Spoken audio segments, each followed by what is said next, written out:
ఓం శ్రీ మహాగణాధిపతియే నమః. శ్రీమాత్రే నమః. వాక్శుద్ధిని ప్రసాదించినటువంటి వాగ్దేవికి నమస్కరిస్తూ భగవద్బంధువులందరికీ మా నమస్సుమాంజలు. ప్రకాశకాంత చిన్మయం ప్రసన్నదారు విగ్రహం ప్రఫుల్ల సుందరం పూరీ ప్రమోద మందిరం విశూన శృంగశోషణం విశాల వైద్య ఘోషణం సహస్యగోళలోచనం మహాప్రభుం భజామ్యం. పరంపరా విమండితం తటే పటే మటేరతం మహాప్రసాదమజ్జితం మహానుభావ సజ్జితం సువర్ణకిరణ నిర్ణితం సమందమందహాసితం పహండి నృత్యవండితం జగద్గురుం భజామ్యహం. ఓం శ్రీ జగన్నాథాయ నమః. ఈరోజు ఎంతో పవిత్రమైన జగన్నాథుని రథచక్రాలు కదిగే ఒక పుణ్యమైన దినంగా భావిస్తూ ఉంటారు. పూరీ క్షేత్రం అనగానే జగన్నాథపురిగా పిలుచుకునేటువంటి మహాక్షేత్రంలో శ్రీకృష్ణుడు, బలభద్రుడు, సుభద్రాదేవి వెంచేసి ఉన్నారని పురాణాల ప్రకారం తెలుస్తూ ఉంటుంది.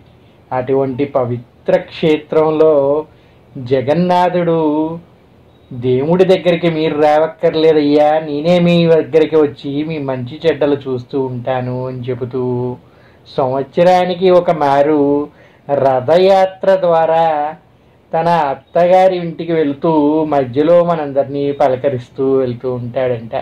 అటువంటి పవిత్రమైన రథయాత్ర గురించి ఈరోజు ప్రవచించుకునే ప్రయత్నం చేద్దాం. మరెన్నో పవిత్రమైన ప్రవచనాల గురించి, ఆలయ క్షేత్రాల గురించి, దేవతా విశిష్టతల గురించి తెలుసుకోవటానికి మన మాస్పేస్ ఛానల్ని సబ్స్క్రైబ్ చేసుకోవటమే కాకుండా 10 మంది మిత్రులకు కూడా దీన్ని అందించడం వల్ల వారు కూడా ఇవన్నీ వినే అవకాశం లభించటమే కాకుండా మరెన్నో చక్కని విశేషాలని మీ ముందు ఉంచేందుకు మాకు కూడా తగినటువంటి ప్రోత్సాహం లభిస్తుంది అని అందరికీ కూడా తెలియజేస్తున్నాం. కనుక మీకు మా వీడియోస్ కానీ నచ్చినట్టయితే తప్పకుండా అందరూ కూడా సబ్స్క్రైబ్ చేయటమే కాకుండా మరికొంతమందికి మన ఛానల్ని గురించి తెలియచేయాలని ప్రార్థిస్తూ ఉన్నాం. ఓం శ్రీమాత్రే నమః. జగన్నాథుడు అనగానే జగత్తుకి మొత్తానికి కూడా అధినాయకుడు కదండి. అటువంటి నాయకుడు అయినటువంటి పూరీ జగన్నాథుడు భక్తులు ఎక్కడ ఉంటే అక్కడే తాను ఉంటాను అని తన అవతారాలన్నిట్లో కూడా వర్ణిస్తూ వస్తూ ఉన్నాడు. అటువంటి జగన్నాథుడు సంవత్సరానికి ఒక మారు తానుండే క్షేత్రం నుంచి ప్రజలందరినీ పలకరించడానికి తానే స్వయంగా బయటికి వస్తూ ఉంటాడంట. ఇక్కడ విశేషం ఏమిటయ్యా అంటే, ఏది ఆలయంలోనైనా ఉత్సవ విగ్రహం వేరుగా, మూల విరాట్టు వేరుగా ఉంటూ ఉంటుంది. కానీ పూరీ క్షేత్రం యొక్క మహేత్యం ఏమిటయ్యా అంటే, ఇక్కడ ఉత్సవ విగ్రహం ఆయనే, మూల విరాట్టు ఆయనేనంట. ఎప్పుడైతే జనాల్లోకి రావాలనుకుంటాడో స్వయంగా అన్నే రథం మీద కూర్చోబెట్టి తీసుకొని వస్తూ ఉంటారు. వేరే ఉత్సవ విగ్రహాలంటూ ఏమి ఉండవండి. ఏదైతే మనం గర్భగుడిలో దర్శించుకుంటూ ఉంటామో రోజు, ఆ స్వామివారే స్వయంగా మన ఇంటి చెంతకి వచ్చి మనని ఆశీర్వదిస్తూ ఉంటారంట. ఎంత అదృష్టవంతులో ఆ పూరీ నివాసులు. వారే స్వయంగా స్వామివారే వారి ఇంటి ముందుకి వచ్చి వారిని ఆశీర్వదిస్తున్నారంటే నిజంగా అంతకన్నా పుణ్యం మరొకటి ఉంటుందా చెప్పండి? అటువంటి అనుగ్రహాన్ని పొందగలుగుతున్నారంటే వాళ్ళ పూర్వజన సుకృతం అయ్యి ఉంటుంది. అటువంటి స్వామివారు జగన్నాథుడు అంటే జగన్నాటక సూత్రధారి. ఆయన విశ్వవ్యాప్తుడు, చక్రీ సర్వాంతర్యామి అంటారు. అటువంటి విష్ణువు ప్రతి ఒక్క అణువులో నివసిస్తూ ఉంటాడు. కేవలం పూరీలోనే కాదండి, మన ఇంటి నందు, మనలోనూ, ప్రతి జీవిలోనూ కూడా జగన్నాథుడు ఉంటూ ఉంటాడు. ఆ జగన్నాథుని కటాక్షం కలిగిస్తూ ఉంటాడు.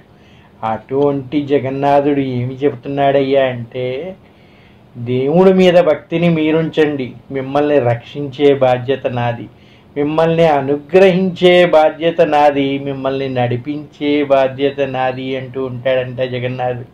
అంతే కదండి. అర్జునుడు ఏమి చేశాడు? కేవలం కృష్ణుని మీద భక్తితో ఆయన మీద నమ్మకాన్ని ఉంచాడు. అటువంటి అర్జునుడికి కురుక్షేత్ర సంగ్రామాన్నే విజయంగా అందించాడు. మరి అది శ్రీకృష్ణుడి యొక్క లీల. అటువంటి శ్రీకృష్ణుడు ఏం చెప్తున్నాడయ్యా అంటే, భక్తితో నన్ను నమ్మండి, మీ బాధ్యత మీరు నిర్వహించండి, మిగిలిందంతా నేను చూసుకుంటాను, సర్వం నేనే అని చెప్పాడు గీతలో. మీరు చేసే కర్మకి అన్నిటికీ కూడా బాధ్యుణ్ణి నేనే, మిమ్మల్ని ప్రోత్సహించేది నిన్నే, మిమ్మల్ని ప్రేరేపించేది నేనే అని చెప్పాడు.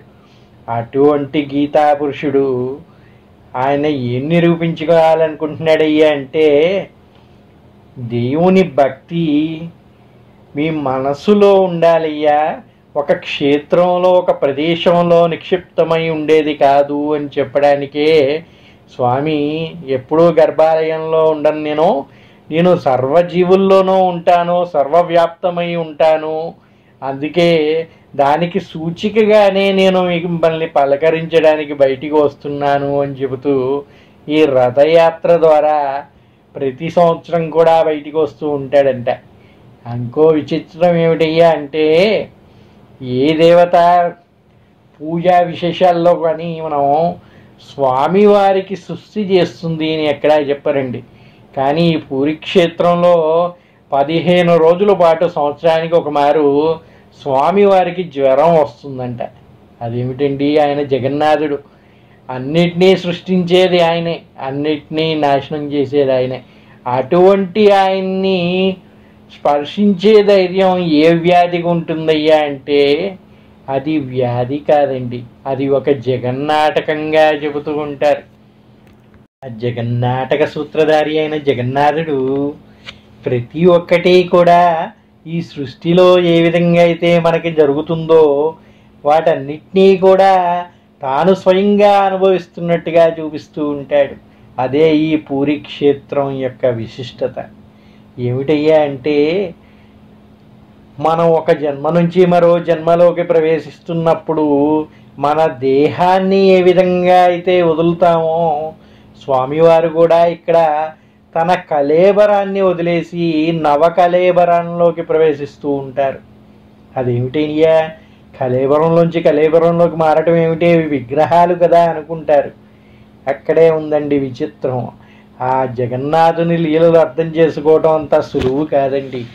పరమ పవిత్రమైన ఆ నవకళేబర ప్రవేశం అనేది నేటికి కూడా ఆ శిల్పులకి కూడా అందనటువంటి ఒక అద్భుతంగా చెబుతూ ఉంటారు. ఏమిటయ్యా అంటే,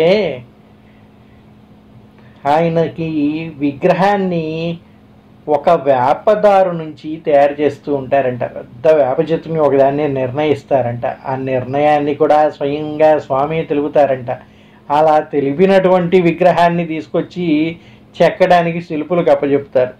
ఆ శిల్పులు కూడా కష్టపడి ఆ విగ్రహాన్ని చెక్కుతారు.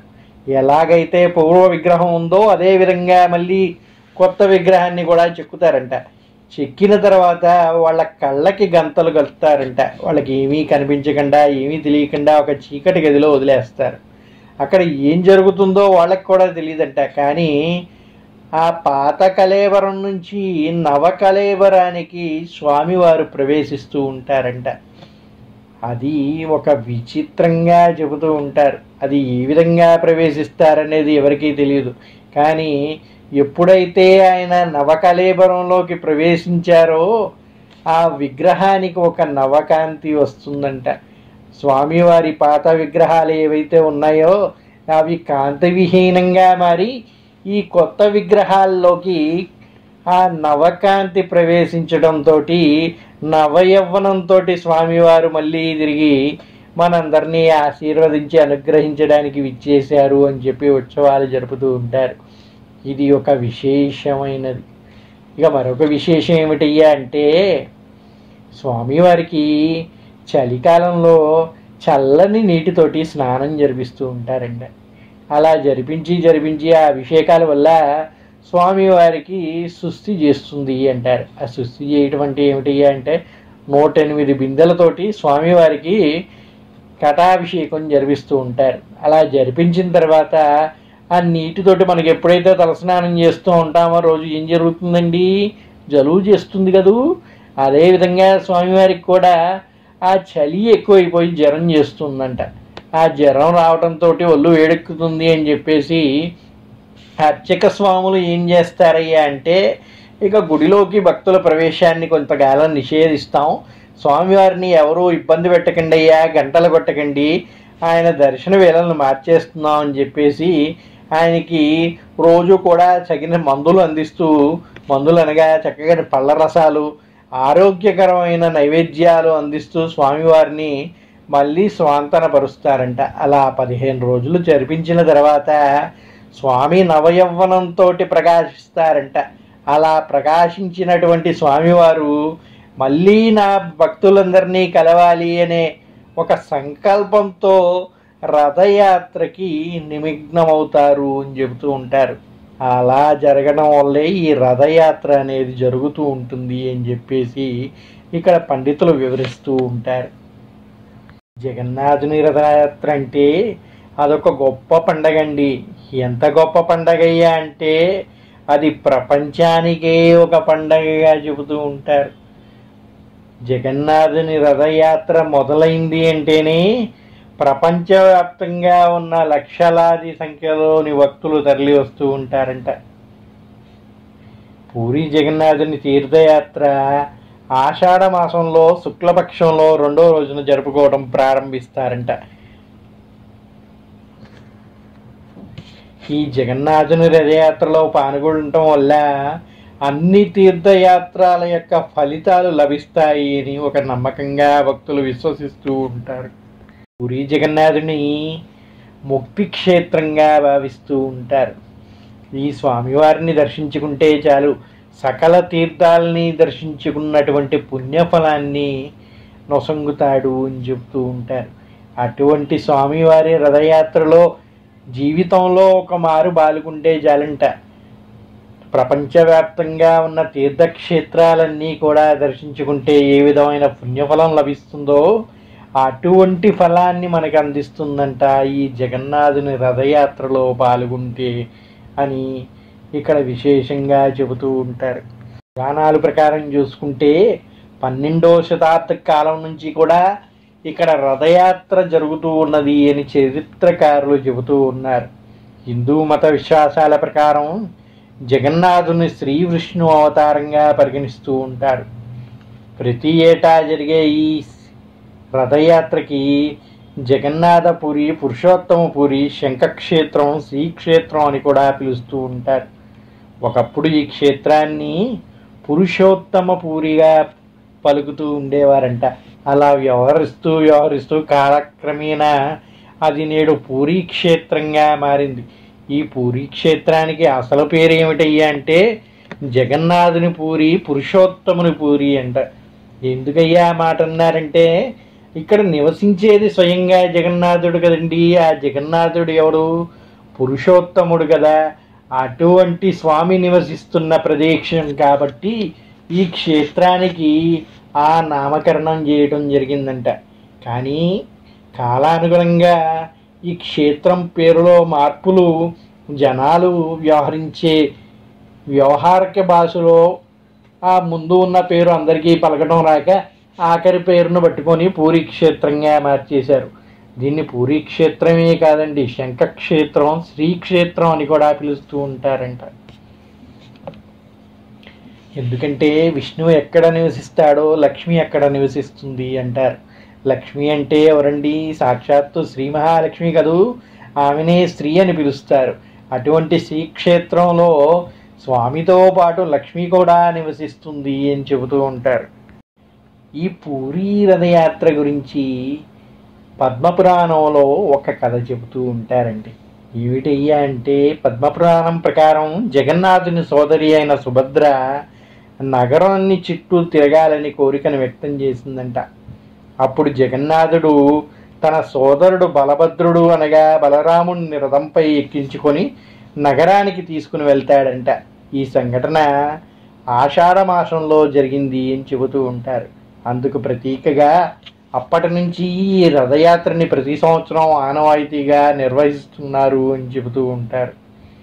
హిందూ ఆచారాల ప్రకారం జ్యేష్ఠ మాసంలో పౌర్ణమి రోజున జగన్నాథునికి 108 బిందెలతో నీటితో జలాభిషేకం చేస్తారంట. ఇక్కడ మనం గమనించాల్సిన మరో ముఖ్యమైన విశేషం ఏంటంటే, జగన్నాథుని అభిషేకానికి ఉపయోగించే నీటిని బావిలో సంవత్సరానికి ఒకసారి మాత్రమే తెరుస్తూ ఉంటారంట. ఎప్పుడు చూసినా కూడా మనం ఈ ఏ నీటితో అయితే స్వామివారికి ఈ అభిషేకం జరిపిస్తారో అది సంవత్సరం మొత్తం కూడా మూసి ఉంటుందంట. ఆ బావి కేవలం ఆ రోజు మాత్రమే తెరుస్తారంట. తెరిచి అందు నుంచి 108 బిందెల నీళ్లని తోడి దానితో స్వామివారికి జలాభిషేకం చేస్తారంట.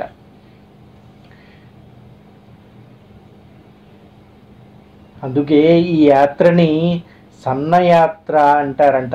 ఈ రథయాత్రలో జగన్నాథుడు, బలభద్రుడు, సుభద్ర దర్శనం తర్వాత గండీచా ఆలయానికి చేరుకుంటారంట. ఇది తన అత్త నివాసం అని స్థానికులు చెబుతూ ఉంటారు. ఇక్కడికి చేరుకున్న తర్వాత భగవంతుడు తన తల్లి తయారు చేసిన రుచికరమైన వంటకాలని స్వీకరిస్తాడని, ఆ తర్వాత 7 రోజుల పాటు ఈ ఆలయంలో విశ్రాంతి తీసుకుంటూ ఉంటారని చెప్పేసి పురాణ ప్రకారం చెబుతూ ఉన్నారు. మనం కానీ చూసుకుంటే ఈ జగన్నాథుని రథయాత్రని స్వామివారు ఏ విధంగా చూస్తూ ఉంటారయ్యా అంటే, శ్రీకృష్ణుడు తన జన్మస్థలమైన మధురను సందర్శించాలని కోరుకుంటూ ఉంటారంట. దానికి నిదర్శనంగా భక్తులు ఆయన కోరిక తీర్చడానికి ప్రతి సంవత్సరం కూడా ఒక మారు ఈ రథయాత్ర ద్వారా ఆయన యొక్క స్వస్థలానికి చేరుకున్నట్టుగా భావించే ఒక ఉత్సవాన్ని నిర్వహిస్తారు అని చెప్పేసి ఒక పురాణం ప్రకారం చెబుతూ ఉంటారు. ఆ విధంగా స్వామివారు తన తల్లి చెంతకి చేరేది ఆ యశోదామ్మ తల్లి స్వామివారికి చేసి పెట్టినటువంటి పిండి వంటలన్నింటినీ కూడా స్వీకరించి తృప్తి చెందారు అనే విధంగా భావించేటట్టుగా ఈ రథయాత్రని జరిపిస్తూ ఉంటారు అని కూడా మరో కథ ప్రకారం చెబుతూ ఉంటారు. జగన్నాథుడి ఆలయం నుండి శ్రీకృష్ణుడు, బలభద్రుడు మరియు సుభద్ర విగ్రహాలని గండీచా ఆలయానికి తీసుకువెళ్తారంట. ఆ తీర్థయాత్రల తర్వాత విగ్రహాలని రథాల్లో ఉంచుతారు. పూజారులు స్నాన పౌర్ణమిని నిర్వహిస్తారు. ఇది 3 విగ్రహాలని నీటిలో 108 కలశాలతోటి స్నానం చేయించే ఆచారం ఉందంట. స్నానం చేసిన విగ్రహాలని ఊరేగింపు ఒక రోజు వరకు ఒంటరిగా ఉంచుతారంట. స్వామివారికి స్నానం చేపించేసి వెంటనే ఆయన్ని తీసుకొని బయటికి రారంట. ఎందుకంటే అప్పటికే ఒక మారు ఆయనకి జ్వరం వచ్చింది కదండి, మళ్ళీ అటువంటి ప్రమాదం రాకుండా ఉండటానికి ధూపాలు అవన్నీ వేసేసి ఒంటరిగా ఉంచి స్వామి విశ్రాంతి తీసుకున్న తర్వాత ఈ రథయాత్ర అనేది నిర్వహిస్తూ ఉంటారు అని చెప్పి ఇక్కడ అర్చక స్వాములు వారు తెలియజేస్తూ ఉంటారు. ఈ కార్యక్రమం జరిగిన తర్వాత ఊరేగింపు రోజు వరకు ఒంటరిగా ఉంచిన స్వామివారిని ఒడిశా రాజు అయిన అటువంటి రాజు వారసులు ఎవరైతే ఉన్నారో వారు వచ్చేసి ఈ రథానికి ముందుగా చీపురుతోటి ఊడ్చి శుభ్రపరిచి అక్కడ ముగ్గు వేసిన తర్వాత స్వామివారి రథాన్ని లాగుతారు అని చెబుతూ ఉంటారు. చెరపహర అని చెప్పేసి ఈ కార్యక్రమానికి పేరుగా చెబుతూ ఉంటారు. అది జరిగిన తర్వాత ఆ రాజు దేవతల్ని మోసుకెళ్ళి రథాలపై ఉంచుతారంట. రథయాత్రలో మరొక విశేషం ఉందండి. స్వామివారి రథయాత్ర జగన్నాథుని సేవలంటేనే ప్రతి ఒక్కటి కూడా విశేషంగా జరుపుతూ ఉంటారు. అటువంటి రథయాత్రకి విశేషం ఉండదా చెప్పండి? ఇక్కడ విశేషం ఏమిటయ్యా అంటే, ఏ రథం అయితే స్వామివారు ప్రతి ఏటా ఉత్సవంగా జరుపుకుంటారో ఆ రథాన్ని ప్రతి సంవత్సరం కూడా కొత్తగా నిర్మిస్తూ ఉంటారంట. అది ఏ విధంగా అంటే, స్వామివారి విగ్రహాలని ఎలాగైతే వేపబేర నుంచి తయారు చేస్తారో అదేవిధంగా స్వామివారు తిరిగేటువంటి ఈ రథాన్ని కూడా ఆ వేప చెట్టుతోటే తయారు చేస్తూ ఉంటారంట. దాన్నే బీరంగా చెబుతూ ఉంటారంట. కొత్త కలప, కొత్త వెదురు బొంగుల్ని మాత్రమే వాడతారంట.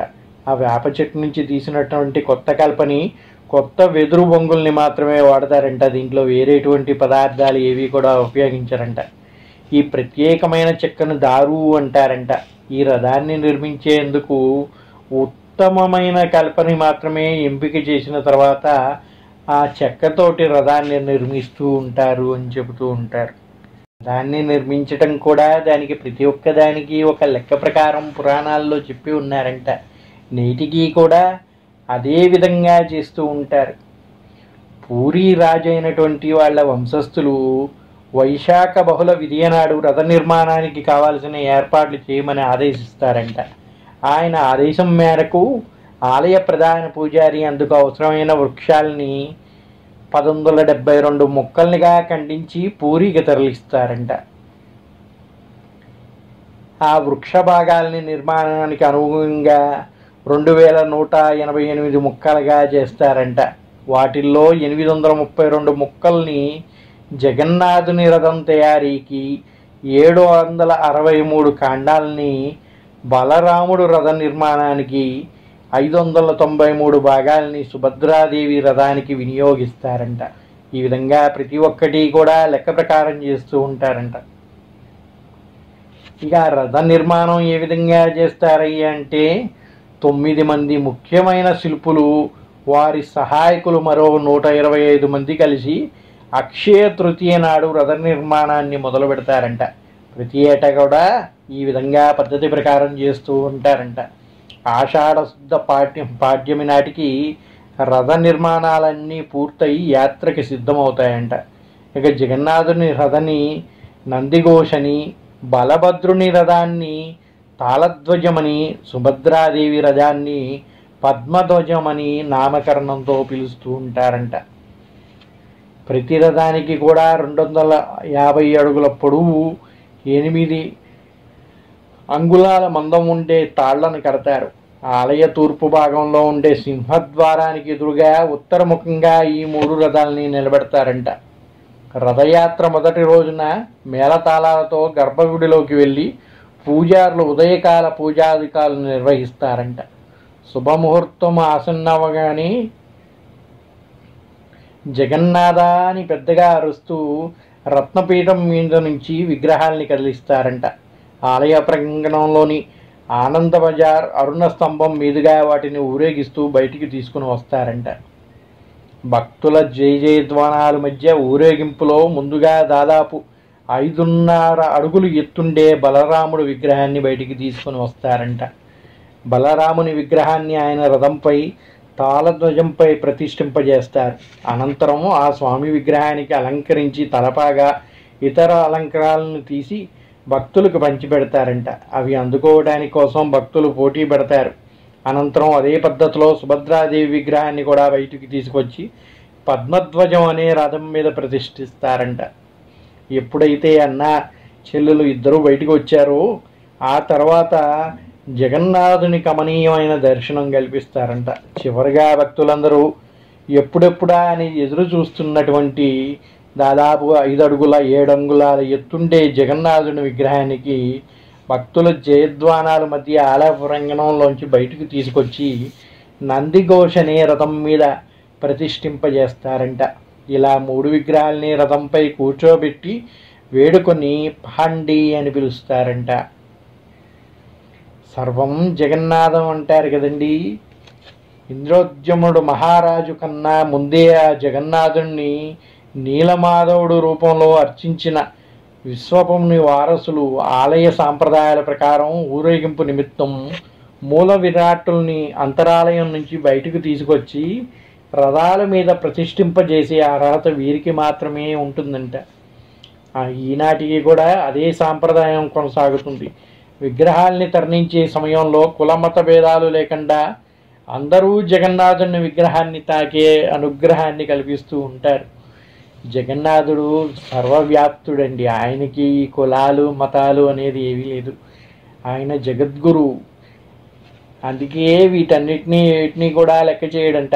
స్వామివారి విగ్రహాలు బయటకు వచ్చేటప్పుడు భక్తులందరూ కూడా ఆయన్ని స్పృశించి ఆయన అనుగ్రహాన్ని పొందే అర్హతని పొందగలుగుతారంట.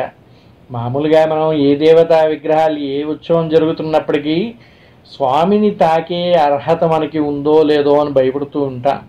కానీ ఈ జగన్నాథుడు ఎటువంటి వాడయ్యా అంటే నేను అందరి వాడిని, అందరూ నా వాళ్ళే అంటూ ఉంటాడంట. అందుకే స్వామివారి విగ్రహాన్ని బయటికి తీసుకొస్తున్నప్పుడు ప్రజలందరూ కూడా ఆయన్ని తాకే ప్రయత్నం చేస్తారంట, ఆయన అనుగ్రహాన్ని పొందే ప్రయత్నం చేస్తూ ఉంటారంట. అందులో ఎటువంటి కుల మత భేదాలని పట్టించుకోరంట. ప్రతి ఒక్కరూ కూడా ఆయన్ని స్పర్శించే అనుగ్రహాన్ని కలగాలని ఎంతో తాపత్రయపడుతూ ఆ రథాన్ని ఒక్కసారైనా లాగి ఆయన అనుగ్రహాన్ని పొందాలి అని ప్రయత్నిస్తూ ఉంటారు అని చెబుతారు. జగన్నాథుడు బలభద్రులు రథారూఢులై యాత్రకు సిద్ధంగా ఉండగా పూరీ సంస్థానాధీశులైన జగన్నాథుడికి నమస్కరించి రథం మీదకి ఎక్కి స్వామి ముంగిట బంగారు చీపురుతో శుభ్రం చేస్తారంట. ఇక్కడ రాజు కూడా సేవకుడే అని చెప్తూ స్వామి నీ సేవకి నేను కూడా ఉంటానయ్యా అని చెప్పి ముందుకు వస్తాడంట. ఆ విధంగా ఆ రాజుల కాలం నుంచి కూడా ఆ దేశానికి రాజు, ఆ పూరి క్షేత్రానికి రాజు, ఆ వంశీకులు ఎవరైతే ఉన్నారో వారు ముందుగా వచ్చి బంగారు చీపురుతో ఆ రథాల ముందు శుభ్రం చేస్తారంట. శుభ్రం చేసి స్వామి నేనే స్వయంగా ముందు వచ్చి మీ సేవలో పాల్గొంటున్నాను, ఇక కదలండి అయ్యా అని చెప్పి ప్రార్థిస్తారంట.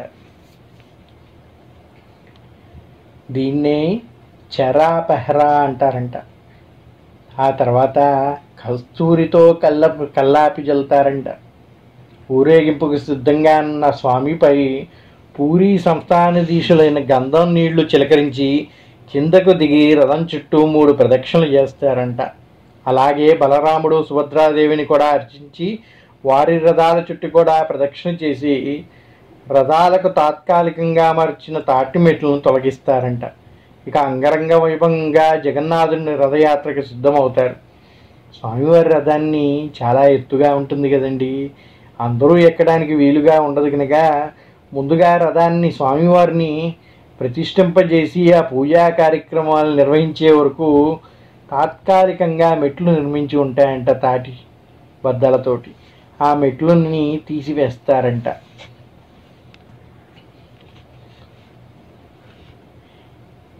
రథయాత్రకంతా సిద్ధమైందని చెప్పిన తర్వాత ఆ రథం మీదే ఉండే ప్రథమ పూజారి ఆదేశాల మేరకు కస్తూరితో కల్లాపి జల్లి హారతిచ్చి జై జగన్నాథ అని బిగ్గరగా అరుస్తూ తాళ్ళని పట్టుకొని రథాన్ని లాగటం మొదలు పెడతారంట. ఆ విధంగా ఆ జగన్నాథుని రథయాత్ర ప్రారంభం అవుతుంది అని చెబుతూ ఉంటారు. పూరీ జగన్నాథుని రథం ఏ విధంగా ఉంటుందయ్యా అంటే రథయాత్ర ప్రారంభం అయితే ఇక ఆగేది ఉండదంట అండి. ఏమి జరిగినా ఎలా ఉన్నా కూడా ఒకసారి రథం కదిలిందంటే వెనక తిరిగి చూసే ఆలోచనే ఉండదంట, వెనకడుగు వేసే ప్రసక్తే ఉండదంట. లక్షలాది మంది భక్తజనం నడుమ జగన్నాథుని రథం మందగమనంతో కదులుతూ ఉంటుందంట. దీన్నే ఘోష్ యాత్ర అంటారు. ఈ క్రమంలో రథచక్రాల కింద ఎవరన్నా పడినా, దారిలో ఏ దుకాణం అడ్డు వచ్చినా రథం వెనకడుగు వేసే ప్రసక్తి ఉండదంట. అడ్డొచ్చిన వాటిని కూలగొట్టైనా సరే రథం ముందుకు వెళ్తూ ఉంటుందంట. దానికి కావాల్సిన ఏర్పాట్లన్నీ ముందే చేస్తుంది, జాగ్రత్తలన్నీ తీసుకొనే మొదలు పెడతారు. కానీ ఆ కార్యక్రమంలో ఏదన్నా చిన్న పొరపాటు డొల్లి అటువంటి ఏమన్నా జరిగినా కూడా ఆ రథయాత్రని వెనక్కి మళ్లించడం కానీ జరపడం కానీ జరగదంట. అది కొనసాగుతూనే ఉంటుంది అని చెప్తూ ఉంటారు. జగన్నాథుని గుడి నుంచి ఆ గండీచా మందిరానికి చేరుకోవడానికి 3 మైళ్ళ దూరమే ఉంటుంది. కానీ మందగమనంతో ప్రవహిస్తూ ఉంటుందంట ఈ జగన్నాథుని రథయాత్ర. ఏ విధంగా అంటే లక్షలాది మంది జనసమూహంలో ఆ జనసాగర మధ్యంలో కదిలే ఈ నావ ఎంతో మందగమనంతో ప్రయాణిస్తూ ఉంటుంది అని చెబుతూ ఉంటారు. 12 గంటల సమయం పడుతుందంట. మామూలుగా అయితే 3 మైళ్ళ దూరం అంతసేపు అండి, నడుచుకొని అలా వెళ్ళిపోవచ్చు. కానీ ఈ జగన్నాథుని రథయాత్ర ఆ లక్షలాది మంది భక్తులు పాల్గొంటారు కనుక వారందరూ స్వామివారిని తీసుకొని వెళ్ళటానికి 12 గంటల సమయం పడుతూ ఉంటుందంట. గండీచా ఆలయానికి చేరుకున్న తర్వాత ఆ రాత్రి బయటే రథాల్లో మూల విగ్రహాలని విశ్రాంతి ఏర్పాటు చేస్తారంట. వెళ్ళగానే అత్తగారింటికి తీసుకెళ్ళరు స్వామివారిని. ఒక రోజు మొత్తం కూడా రాత్రి వీళ్ళు వెళ్ళేసరికి అక్కడికి రాత్రి అవుతుందంట. 12 గంటల సమయం పడుతుంది. మరి ఆ సమయంలో వారిని నిద్రలేపి ఇబ్బంది పెట్టకూడదనే ఉద్దేశంతో ఆ రోజు స్వామివారికి విశ్రాంతి ఏర్పాట్లు ఆ రథంపైనే ఏర్పాటు చేస్తారంట. మరునాడు ఉదయం మేళతాళాలతో గుడిలోకి తీసుకుని వెళ్తారంట.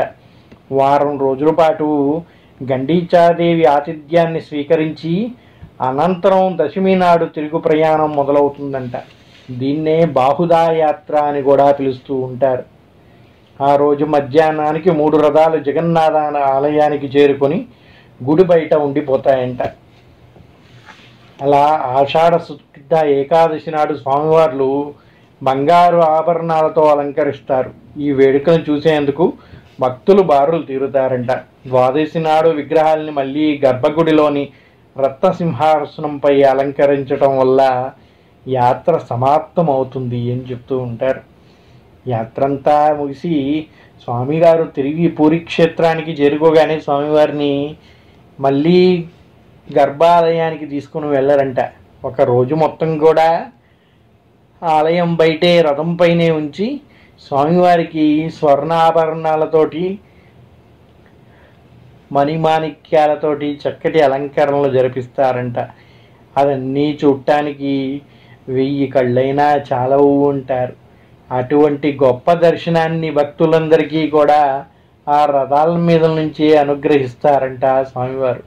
అందరూ కూడా తనివి తీరా స్వామిని చూసిన తర్వాత మరుసటి రోజు స్వామివారిని గర్భగుడిలోకి ఆయన రత్న సింహాసనం పైకి తీసుకుని వెళ్తారు అని చెప్తూ ఉంటారు.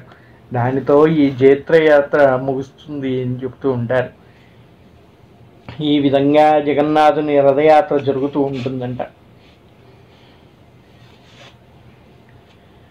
యాత్ర పేరిట ఈ 10 రోజులు కూడా గర్భగుడిలో స్వామివారు లేకుండా ఉండటంతో బోసిపోయి ఉన్నటువంటి ఆలయం ఎప్పుడైతే స్వామివారు పునఃప్రవేశం చేస్తారో కొత్త శోభతో తలరాడుతూ ఉంటుందంట. అటువంటి జగన్నాథుని యొక్క రథయాత్ర చూడటం పూర్వజన్మ సుకృతం ఉంటేనే ఆ అదృష్టం లభిస్తూ ఉంటుంది అని చెబుతూ ఉంటారు. జీవితంలో ఒకమారైనా జగన్నాథుని రథయాత్ర చూసే భాగ్యం కల్పించాలని ఆ జగన్నాథుని ప్రతి ఒక్కరూ కూడా వేరుకోవాలి అని చెప్తూ ఉంటారు. ఓం నమో జగన్నాథాయ నమః. స్వస్తి. సర్వే జనా సుఖినో భవంతు. సర్వదేవతా అనుగ్రహ కటాక్షిద్రస్తు. శ్రీకృష్ణ పరబ్రహ్మణే నమః.